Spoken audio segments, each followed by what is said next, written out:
Hello and welcome back to my channel. Today's video is going to be video 2 in the selling series.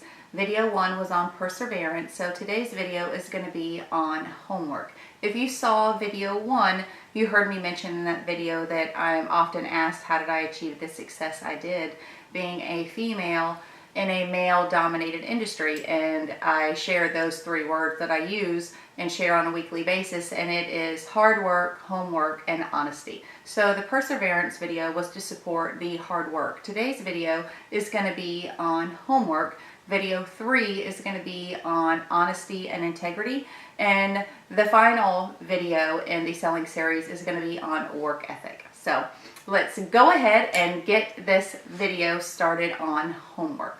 So homework was always something we did growing up in school, in college, to prepare for the test, to make ourselves more familiar and get better on that subject matter. So to me, if you are in sales, if you are inside sales, outside sales, you are always doing your homework, trying to learn and gather as much intel as you can to hone your skills to be better in your position. And how do you be more effective in your position? It's doing your homework on your customer, learning your customer. So today I'm going to tell you about what I have used and implemented with every team that I had while I was a commercial sales manager, and it's still something I use today. I discuss it at every meeting that I am at, and any field market visit where I am doing some ride-alongs, and we'll use it side by side with our salespeople that are in front of customers. And it is the 3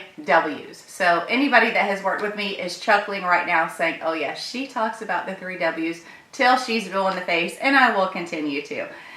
So what are the 3 W's? They are the who, the what, and the why. So I'm going to go through each of these today with you. So the who is your customer and who do they buy from? So who is your customer? When we think homework, are you going to go visit a customer not doing any research, anything whatsoever on that customer? I certainly hope not. Are you going to go interview for a job and not do your homework on that customer? If you are interviewing with Walgreens, surely you're going to go visit a Walgreens, see how many people are in the store, how many people are there working. Is there someone in the pharmacy? There's 1 to 2 people behind the register. There might be someone in the film department. How many people are stocking shelves? Are you walking up and down each aisle, familiarizing yourself with their inventory, what products they sell? Have you learned their hours of operation? Do you know how many locations they currently have in that market within that zip code? Every bit of intel and information you can find out about that company, hopefully you're doing before you ever, show up for your interview. It's the same with a customer.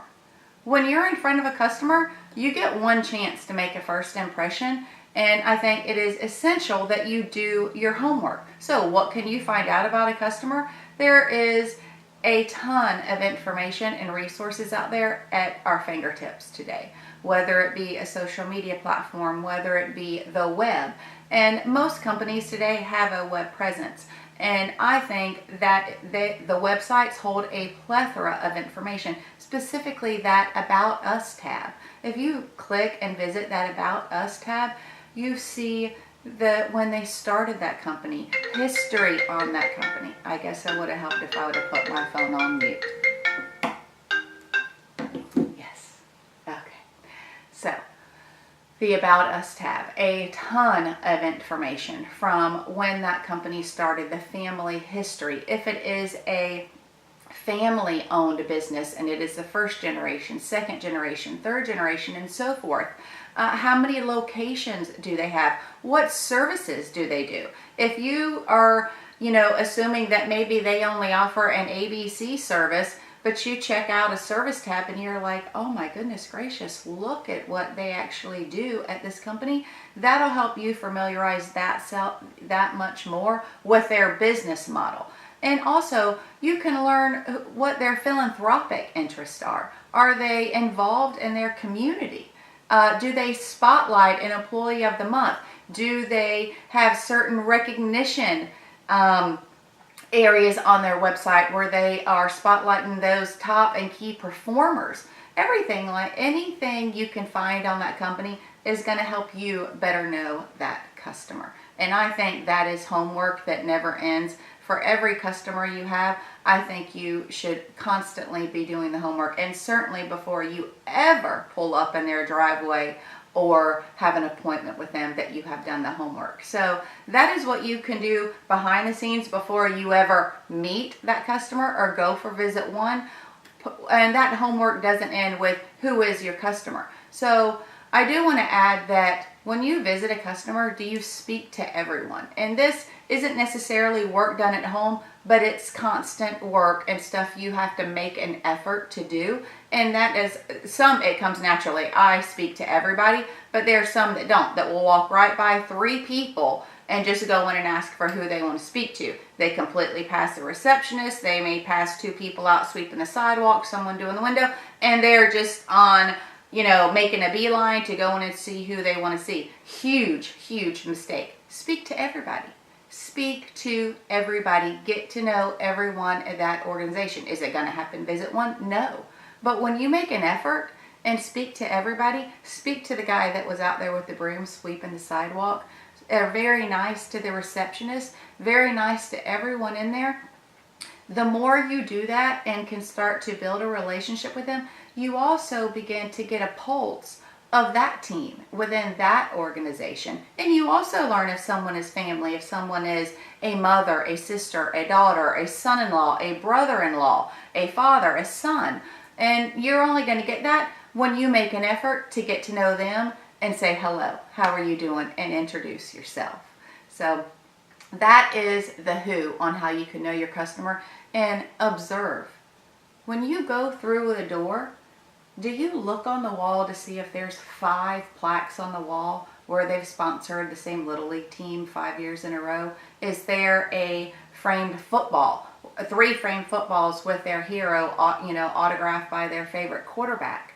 There could be a plethora of stuff that you can learn about that business by just looking around and observing. And it is also a great icebreaker. If that autograph on that football is your hero, you live in that market, you're rooting for the same team, great icebreaker, and to have a conversation and to comment on. So I say always observe and never stop observing. You always want to observe your surroundings and take them in.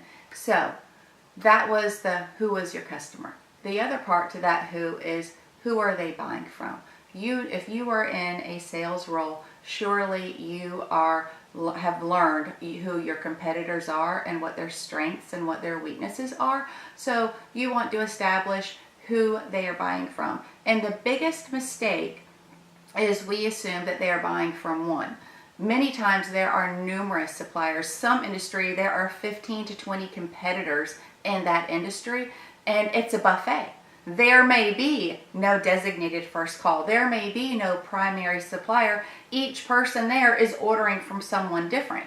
So you need to ask the correct questions so you can discover if they are under contract, if they have a primary supplier, if they have a partner that they've been to, and yes, this is our primary supplier, and then after that, for 2, 3, 4, 5, it's just whoever we call. So you definitely need to know who your competition is. So let's move on to the what. What are their needs and what are their expectations? So what are your customers' needs? Again, I'm going to revert one of the best tools out there to understand your customers' needs is their website. Their website is going to be full of information under service tabs, under About Us, and also what obstacles do they deal with on a daily basis. That is going to help you know more and more about that company. But when you know the what they do, that's going to help you know what you have in your toolbox that is going to be of value to them. Every bit of information that you can learn on their website, what sets them apart from their competition. Every little detail on there is something that can provide a takeaway if you assess what you have and your value proposition toolbox that you can take to them. So, what are their expectations? So many times we as salespeople overlook this because they are so eye on the prize, focused on getting the sale. Yes, I got the commitment. Yes, they pulled the green light, but where's the homework post-sale? That is, what are their expectations? I promise, and I can assure you, you do not want to know what their expectation was when you failed to meet it. The only way you can understand what that company's expectations are is if you take the time to ask. I promise you, no one will mind that you asked what are your expectations, because they don't want to have to get frustrated and school you later because you failed to meet or exceed one of their expectations. And how do you, when you get that commitment, when you've gained, when you've gained their trust and you've got that sale, that to me, that is where the most work starts, because you want to make sure you are meeting and exceeding their expectations every single day. If you don't know what their expectations are, how can you begin to meet or exceed them? And when you meet and exceed your customers' expectations, that's when you go from vendor, supplier to partner. And there's a huge difference between vendor and partner. And that's why under the what, I have always make sure I communicated the expectations as just as important as anything you do is finding out those expectations. And that you do everything you can to meet and exceed those expectations. But you have to ask. You have to ask. Do not think everyone is going to willingly tell you what they expect. So the why. Why are they with their current supplier and or suppliers, and why have they stayed with them? Is it because of price? Is it because of logistics? Is it because of convenience? Is it a certain product that they have and that's why they go to that vendor? Or is it just out of habit? And I discussed earlier, there can be a primary supplier, there could be that contracted vendor, but many times there is a buffet of vendors. And when you find yourself, and that is the information that you have discovered, it's because no one has really gone in there and established a relationship with anybody, because you have 5 people on a counter and each one of them is just ordering from whoever. But this is where I revert back to the who. Do you make an effort to get to know everyone in there? To let them know that you are there to be of service to them? That if they give you a chance, this is what's possible? But if you go in tunnel vision and you talk to one person and you don't talk to the other 4, you are missing out. So make sure you speak to everybody. And if that is the case, and it is behavior, and it is habit, how do you change habit? And how do you change behavior? The way you do that is to be, 1, present and in front of them. Present and in front of them is how you change behavior. You definitely will not change behavior when you're absent, but you need to be in front of them, present, letting them know you are there and you want to be their partner. And I revert back to the perseverance video on that. You have to be present and you need to be in front of them on a consistent basis. So let's also go the why. Let's use the friend and family network, which is my favorite, and my biggest pet peeve is, well, they order from so-and-so because their friend works there. Oh, okay. So my question to them is, has a customer ever looked you in the eye and said, you are great, I absolutely love you, still going to have you over for the 4th of July for the barbecue, but I got to take my business elsewhere for whatever reasons. Has that ever happened to you? But it's not personal. You're still going to watch, we're still going to come over, watch the game and, chill out, but not personal, but I got to take my business there. Has that ever happened to you? Well, yeah. So did that friend and family network save that customer for you? Well, no. I said, so what makes it different if they have a friend that works over there? And the reason I'm constantly saying that and challenging someone on that when they say, well, they know somebody that works there, they went to high school with that. Okay. So do you abort if you find yourself presented with that scenario? No, you don't. You stay steadfast because, again, I'm going to revert back to perseverance. Because if you abort that customer as a possibility and an opportunity to be a partner, and what if that family member, that friend leaves and you fell out of line, someone else stayed the course, they got the opportunity. But again, you stay in line, you stay steadfast, you are that much closer when something changes because you have been present and in front of them and still taking a pulse on the situation. Yeah, the friend still works there, but you're still letting them know if there's anything else you can do, you can do. And I do want to say, make sure you don't ever look at it just one-dimensional. Know your toolbox from A to Z, because if they are maybe getting one area of their business fulfilled by that partner, what else do you have that can be of value to them? And that is something we miss and don't go after enough.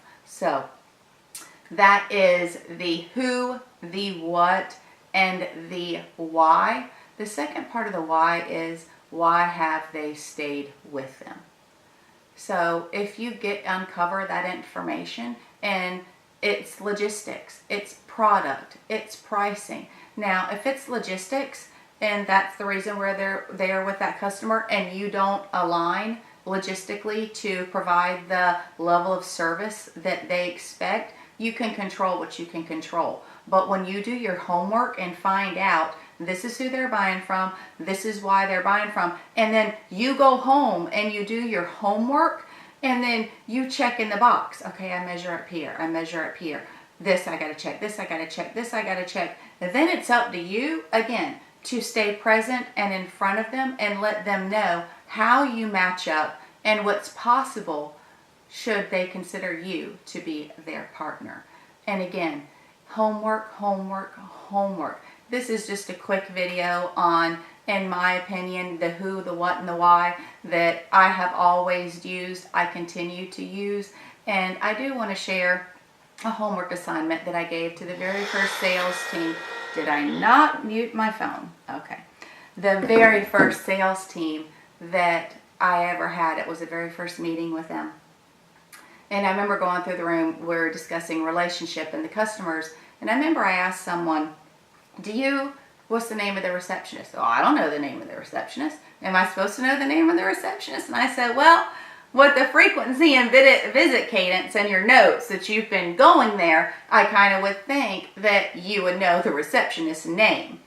Oh, okay. So I went around the room, I finished that up, and I ended it with, there's a homework assignment tonight. I want everybody to go home tomorrow when you're in your market and you're doing your visits. I want you to learn one thing about a customer that you don't know about them. You can observe it, you can ask it, that is up to you. But I want you to learn something about a customer that you don't know. And even some of the customers, they're like, oh, I know everything. I thought if they do this exercise. So every week I had a weekly conference call with the team. And I remember getting a call from a team member saying, on our conference call tomorrow, I did the homework assignment and I have the most incredible story. I know we don't ever want to go over on our call time slot, but I was wondering, is there any way I can share my story? And I remember secretly thinking, oh my God, yes, somebody got it. Yes, yes, yes. Light bulb moment has gone off and this is going to be awesome. So of course I'm like, absolutely, you can share this story on the conference call. I'm thrilled that you asked, and yes. So that they share their story, it became a regular thing. Everybody wanted to share what they had uncovered about their customer. And what was amazing was the most veteran cam, because you have so many different personalities, and there are some that I immediately sense that they think there's not going to be anything that they don't know about the customer. There's not anything. I know my customers through and through, like the back of my hand. And what was amazing was when they said, I really never thought about that, and now I'm practicing that. So the entire team did that. They started doing that with every customer that they had to make sure they knew, and it deepened that relationship with that customer because they took an interest. Sometimes we only want to take an interest in that business, but it's the people. It's a people business. And when you care about the customer, they're going to see it, and it's going to translate, and you take an interest in them just with not how much they're spending with you each month. And that's a little bit of homework too, is who is your customer and do you know them? Not just the name on the sign out by the road or the name at the top of that ivory tower that you saw before you got in the elevator. So I hope you have enjoyed this video. If you like this video, please be sure to give it a big thumbs up. I would love to read your comments. Please be sure to leave me a comment if you had a homework exercise or anything that has worked for you. Please share it. I love to get your comments and read those.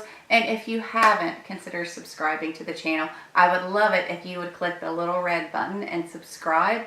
And I hope you come back and stay tuned to see video 3 and video 4 in the selling series. So thank you again so much for stopping by. Have a wonderful